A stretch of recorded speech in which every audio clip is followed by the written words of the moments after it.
মানি না মানব না অবৈধ ইসির রায় মাল রেখো রাখতে হবে বাগেরহাটের চাই আসন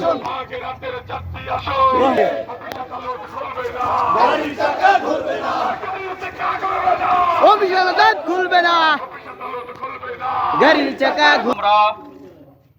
ইতিপূর্বে আমরা যে দাবি নিয়ে রাজপথে নেমে এসেছি সেই দাবি আদায় না হওয়া পর্যন্ত আমরা রাজপথ ছেড়ে যাব না। আমরা ইতিপূর্বে শান্তিপূর্ণভাবে আমরা হরতাল কার্যক্রম পরিচালনা করেছি। আমাদের এই হরতালের সমর্থনে শরণখোলা উপজেলা সহ বাগেরহাট জেলার সকল মানুষ দলমত নির্বিশেষে রাজপথে নেমে এসেছে। আমরা আশা করব এই নির্বাচন কমিশন তার এই হঠকারী সিদ্ধান্ত থেকে সরে আসবে।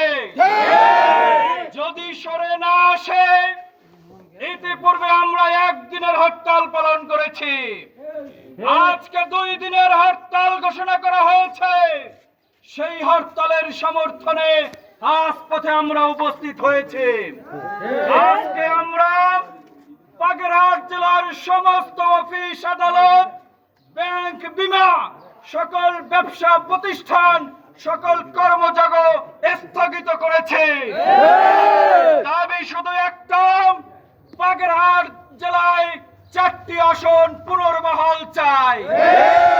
যদি আমাদের দাবি আদায় না করা হয়, এর চেয়ে কঠিন আন্দোলন দিয়ে সারা বাংলাদেশ থেকে বাগেরহাট জেলাকে আমরা বিচ্ছিন্ন করে দেব ইনশাআল্লাহ। এই শরণখোলার মানুষ তারা বাঘের সাথে বসবাস করে। এই শরণখোলার মানুষ তারা বঙ্গোপসাগরে লড়াই করে। কিভাবে আন্দোলন করতে হয়, তাদের কলিজা কত বড়, ইতিপূর্বে প্রশাসন, নির্বাচন কমিশন জেনে ফেলেছে। আমরা আদায় না হওয়া পর্যন্ত এই শরণখোলার রাজপথের দখল আমরা ছাড়ব না ইনশাআল্লাহ।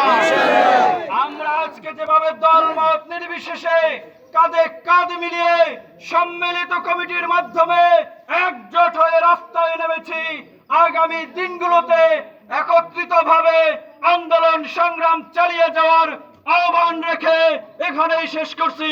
ওমা তৌফিক।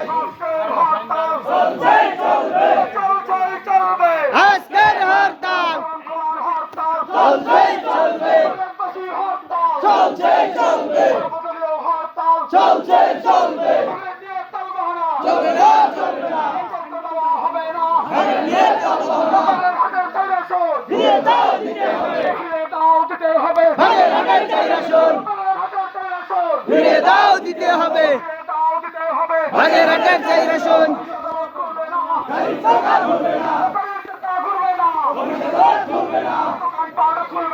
গাড়ির চাকা ঘুরবে না